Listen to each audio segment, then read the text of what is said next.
Good morning and Sat Sri Akal and Salam Alaikum and well as all the other greetings under the sun.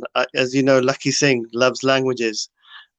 Today I've got our VVIP, Ninder Singh Johal, with us.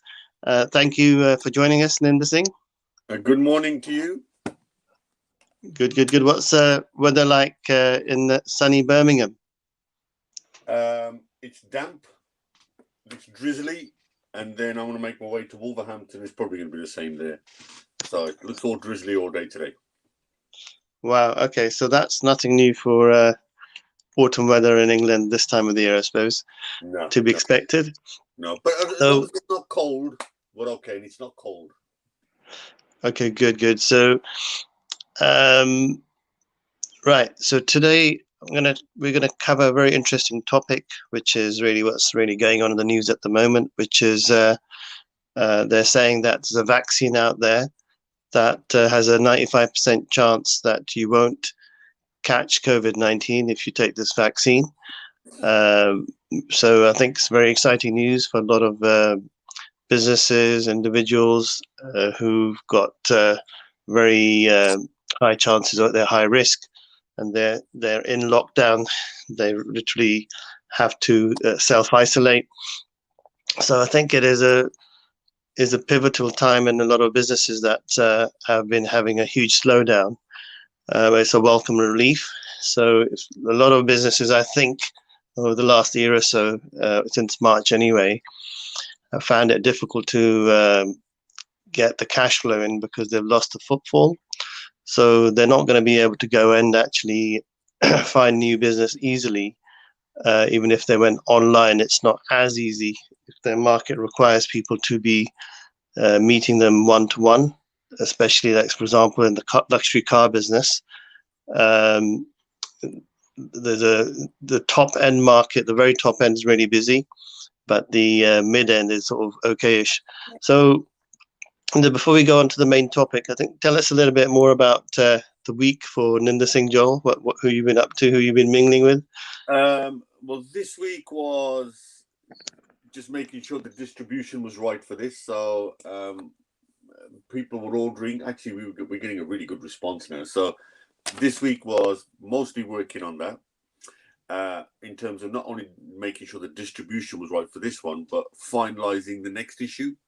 So that's almost closed. So accompanying the digital issue will be videos. So there's a video of me interviewing the chair of Tesco's, John Allen. There's a video of me, and we'll talk about airlines and travel in a minute. But I then do an interview with Dinesh Damajoy, who was the founder of eBookers in the travel agency, and who lost £710 million in 24 hours. And I'll explain how in the video. We've got another video where I interviewed Stephen Fine, who's the chief exec of Peel Hunt. They work in the stocks and shares and advising businesses. And we talked about the non-exec director awards, of which I was a runner-up a few years ago, but I'm now a judge. And there was a big article you might have seen in the Sunday Times. Yeah, I've seen that. We've put it out in the group as well for people to know. So I was busy following that up, and of course just negotiating deals with advertisers for the next issue. So all very busy, whilst in the backdrop, we're now starting to prepare, I'm going to come on to this, we're now starting to prepare plans for our events business on the back of the news that we heard this week around the vaccines. So quite a busy week. So I think, so the question around vaccine is quite an opportune one because it's really something that's going to be pivotal for the next coming years in terms of how things will be then restructured again to get the economy back into shape. And as everybody knows, the Alternative Property Business Solutions community is here to look at alternative ways of finding solutions to all manner of issues in property business and a new income. So just to give you my insight, I think I found talking to a couple of businesses, all of a sudden they've become from gloom and doom to potentially very optimistic, saying, well, if the vaccine's coming in, then everything's going to be back to normal in the next 6 months or so, a year or so. So I think it's good news all around. So bad joke. So what I want to know from you, Ninder, is how have you, which type of business do you think will have the most positive impact? Because the impact of such a vaccine is going to take time to actually roll out, and I think that's the biggest sort of issue in, let's just say, in the political arena, in their mind about how they do that. So they're sort of underplaying the vaccine at the moment, because my feeling is that they don't really want to say it's such a big thing, because if they do, it means there's going to be a lot more pressure on them to roll this out, and they may not want to put so many resources in to be able to roll this out as quickly as businesses and individuals may need. What's your impression? Okay, so a couple of things. I think there's two reasons why they weren't that excited about the vaccine. Firstly, if they were really optimistic about it, then people would forget about the problem we've got today, which is that deaths are going up and the virus and the R number is going up, and people would be even more relaxed and think, well, the vaccine's come in, let's go and do what we want to do. So I think they want to deal with the situation today and try and get that done. There's a big debate around Christmas. Should we allow people to mix for those 3-4 days and then, as a result, have to accept an extreme lockdown for 4 weeks after that? So that's the trade-off the government's trying to make. So it's the trade-off between the short term, which is now, and the medium and long term. The second problem, of course, is with the distribution of the drugs. Now, what we heard about the Pfizer drug was that it needs to be at 70 or 75% degrees freezing cold. And distributing something like that is not going to be easy, so it will take much longer. But then, of course, we heard the Moderna vaccine, of which they've only ordered 5 million doses, doesn't have that requirement, so distribution of that will be much, much easier. Thirdly, I think they did say during the press conferences that we still need total convincing, and we'll have it, and we're optimistic that we'll have it, that it is indeed safe. So I think that will happen over the next month and a half. They'll confirm it's safe. Then I think we roll into procurement, getting it, which one comes first. Then you need to put the allocated resources in place to then get it distributed. Then we have a small problem, and I hope it remains a small problem, on the side of those who will use social media to encourage people not to take the vaccine. So there's a comms exercise the government has to take, which is to convince people to take it. Then finally, for this vaccine to work, there's 2 doses. So we also need to make sure there's enough stock coming in to do the 2. So once you're given the 1, there's no point then having to wait 6 months for the next one. It has to be done in 28 days or something. So there's that problem as well. So then, of course, final problem is how do you distribute it and to whom? Who gets it first? Who doesn't get it? So all of that doesn't, listen, to me, it's the beginning of the end, which is a great place to be. At least you can see the end of it now. It's the beginning. It's the beginning of the end. So you're sort of getting there. And I think that in itself was just fantastic news. So in terms of, you said which businesses benefit, well, everybody who suffered, airlines, hospitality, their shares rocketed when the vaccine news was announced. Those who benefited, like Ocado, like Amazon and Zoom, their shares slightly went down because people said, well, actually, now we can see rebalancing the economy. Okay, well, some really great insights there. Interesting. Are you going to be covering this sort of particular topic and its impact on the Business Influencer magazine as a light up with particular types of businesses to sort of bring out the news story? Yeah. So we're going to be talking, I think what we're going to do in January, so that's the issue afterwards, is there's going to be a major piece around those who are in hospitality and events, and to get their perspective for 2021. Having seen how December pans out, it'll be interesting in January how they see 2021, which would be really interesting, because at that stage, we will be better informed as to all the problems I just referred to, as to why the government wasn't that excited and wanted to make sure that we put the lid on it. Because again, the lockdown, it'll be interesting in January as to whether after Christmas we have to have another one. And that's why it'll be quite interesting to get the perspective of those sectors that were really damaged. Okay, some very interesting information there. So those of you out there, I think I've got a few comments already in the thing that you can imagine what people are saying about the vaccine. Yeah. So the first of all, I think we've got a few people saying good morning. So shout out to John Smith, Meena Kapoor on different platforms. I'm actually multitasking by checking all the comments as well as on about 5 different platforms. We've got Twitter, Facebook, my Facebook page. We've got YouTube. It's all happening. So Mandy Sandhu is saying good morning, Lakhi Singh and Ninder Johal. Morning, Mandy. Morning. Mandy is a Zumba expert and also property entrepreneur. And we've also got, I think, is it Rudesh Mehta is saying, I do not want it, but they will blackmail me on taking it. Now, well, interesting. Like, let's just pick that point up. Now, obviously, I've got a meeting with our Metro Mayor. That's equivalent to in London, your Metro Mayor, and he's called in a few of us to discuss the impact on the events industry.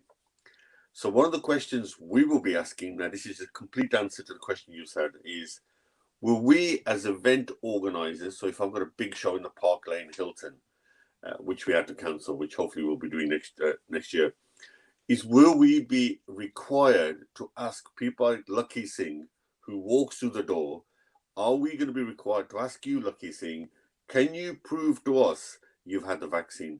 Because if you've not had the vaccine, my friend, you're going straight out. So that will be interesting. Will we as event production companies be asked to police the success or implementation of the vaccine?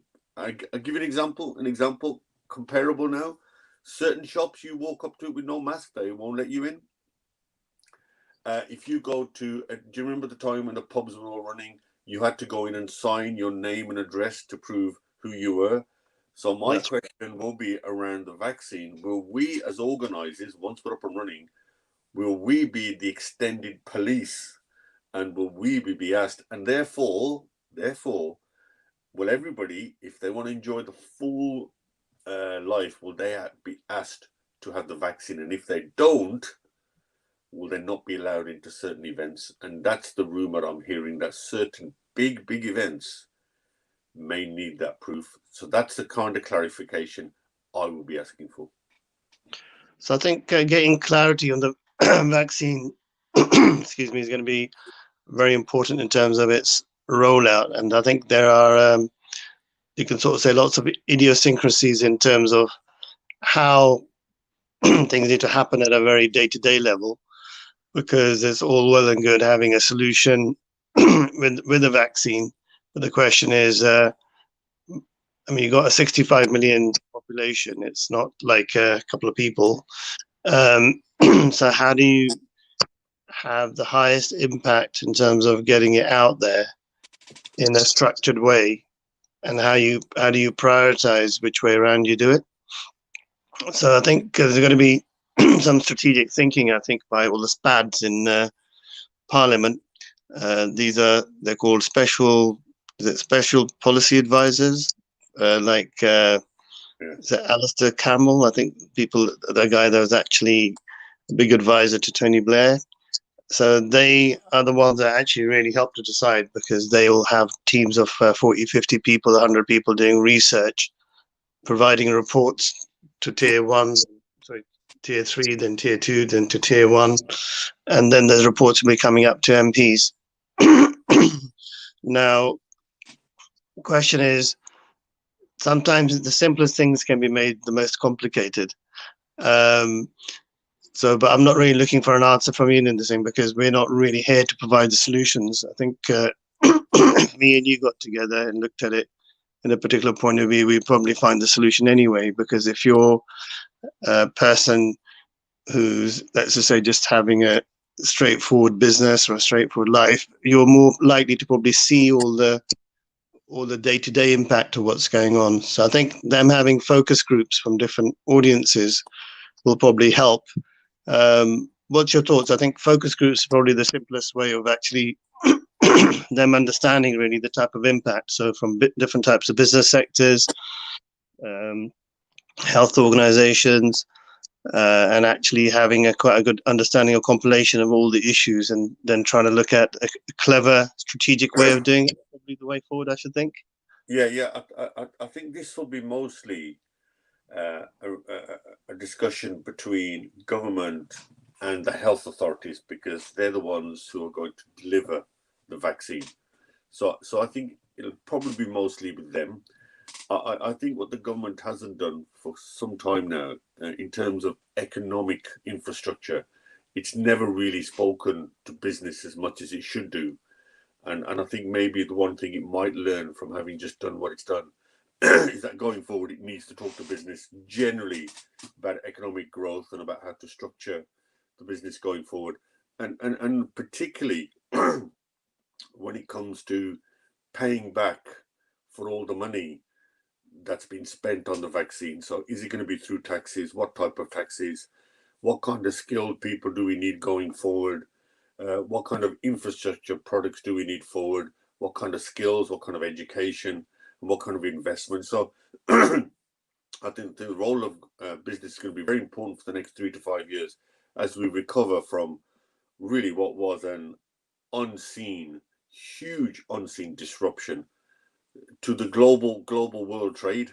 And I think also what's really interesting, and I'm not politically inclined when it comes to the States, but I think the last 4 years we've seen an absence of global leadership from the United States, because Trump has pursued what we call a nationalistic agenda, which is just looking after America and forget everybody else.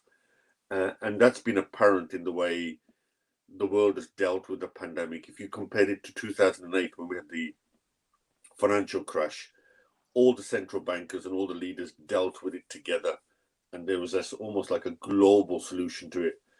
With the pandemic, it really was every man for himself, and that's why you didn't see learnings. In other words, people didn't learn from other people how well they did it or didn't. But I think with Biden coming in, we might see more what they call a consensual type of politics, where hopefully the leaders around the world will get together and resolve problems that do affect global trade and global economics. Hopefully the next 4 years. So the stock markets over the last 14 days went up when Biden got in, because they saw that. And then the stock markets flew up when the first announcement came from the vaccine.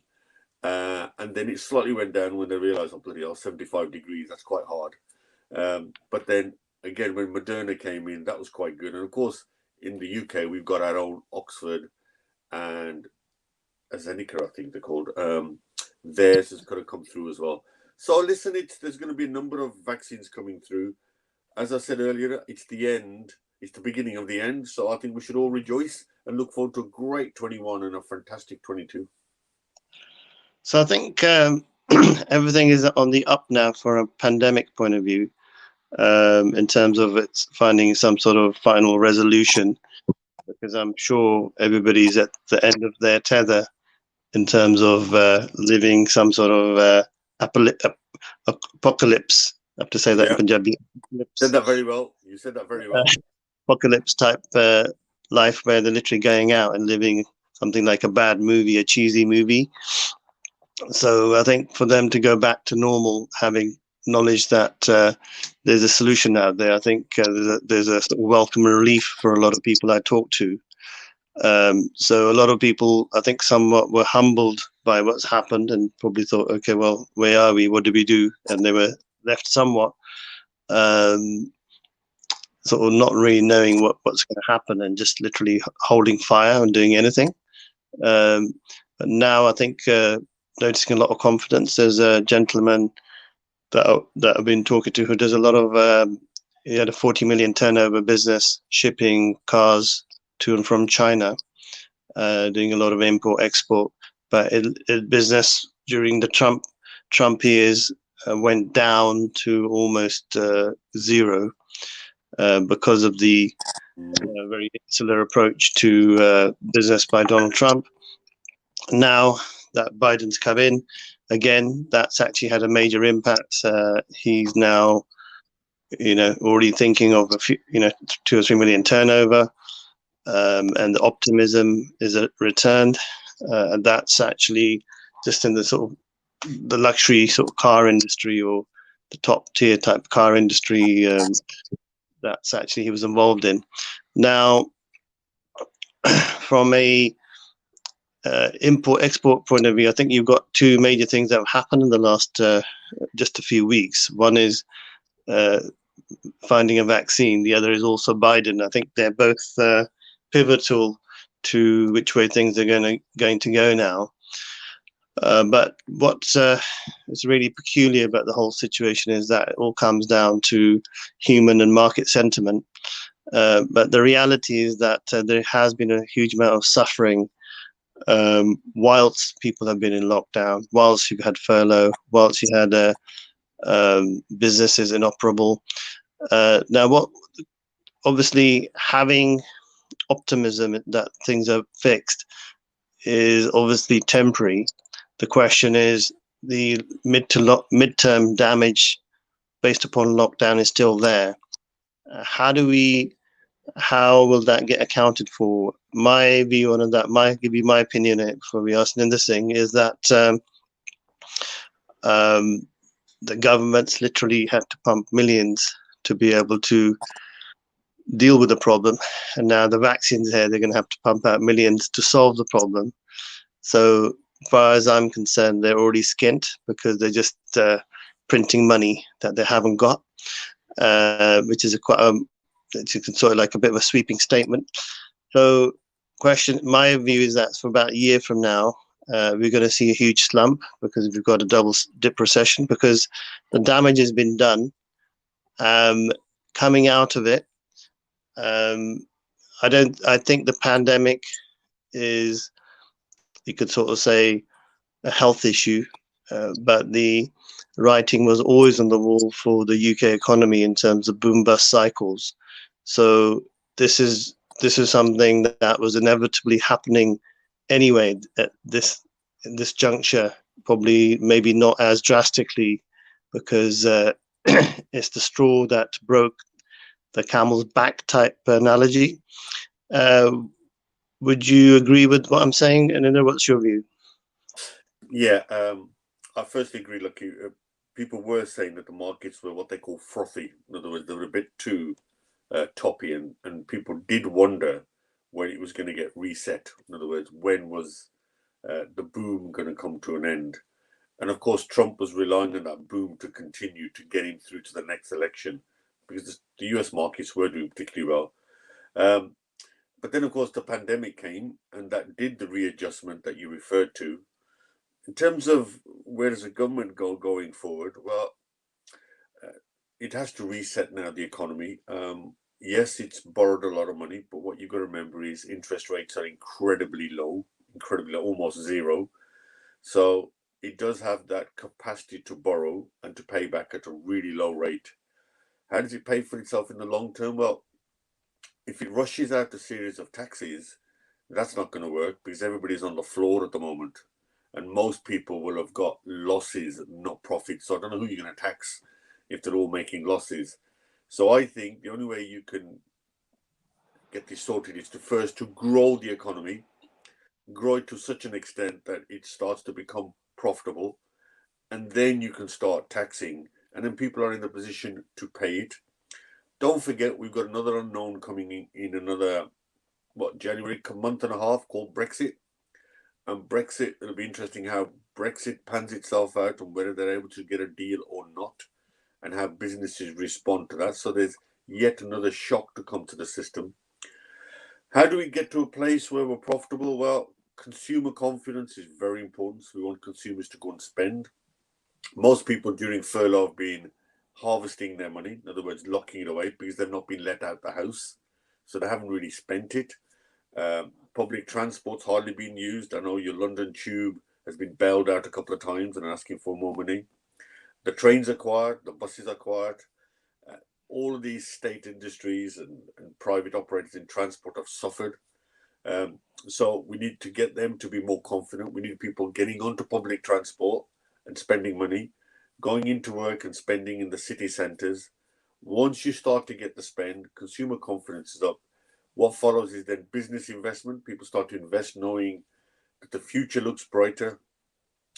The world has changed forever without a shadow of a doubt. We're now more adjustable to hybrid, in other words, digital plus physical. And I think businesses will now adopt a lot more of a digital approach. People, listen, I think lucky people have changed. I mean, we had lunch only once, and yet we've known each other almost a year now. And I think people will, well, firstly, we're lucky, we're still talking, we're alive. So I think people are, people are very happy about that. I think the vaccine comes out now, we know that we can live a bit longer. But I think we'll treat people differently. I think when we meet people differently, we'll value our time with them. And I think when we go to events and things, we will cherish every moment. And every meeting will no longer be just, well, that was a waste of a time of an hour. Actually, we'll cherish those meetings because we've known what it's like without them. So I think the world will change. I think business will change. I think people will change. And how global leaders now deal with each other, I think will change because they've been affected psychologically. It's going to be an interesting 3 to 5 years ahead of us. So it's a sort of almost like a counterintuitive approach to human behavior. So because you're now being programmed to not to keep your distance and wash your hands, cover your face, and be, keep in a bubble, not only, don't go out and really meet family members unless there's a certain amount of people, etc. So that programming is going to take quite a long time to sort of shake off, because people will almost be thinking, okay, well, vaccine, we had a vaccine, everything's sorted now. But I think there's be a certain level of a lot of people that are vulnerable somewhat, still going to be stuck in some sort of psychosis around this for quite a long time to come, because the shock effect of what's really happened. Now, so there are underlying we could say mental health issues, which may have actually come about just from the lockdown rollout itself, because isolating people that are already somewhat vulnerable with some sort of mental illness can't necessarily be good for them, because it's probably given them even more chronic pain in whatever they're going through, just from the mere fact that they can't mix and mingle and don't have the release, maybe. So I mean, finding the vaccine, I suppose, from that point of view, is going to be amazing for those sort of people. But the underlying impact for the population at a health level, I think, is huge in terms of mental health, I would say, because it's actually almost, I'd say, reduces people's confidence in themselves and the environment of what's going on. So I think there'll probably be I'm guessing there'll be a lot of things that'll need to be done to get people's confidence back up again. Yeah, I mean, a friend of mine is in the events game.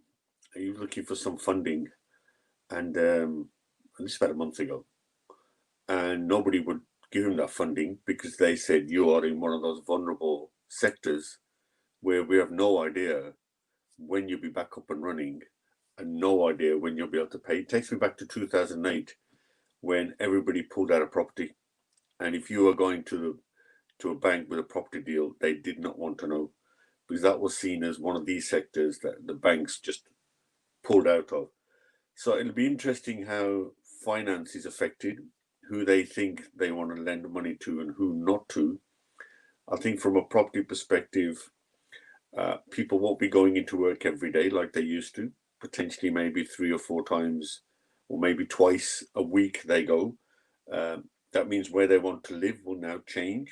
I think the mode of transport will change. Maybe people use transport a bit less than they used to.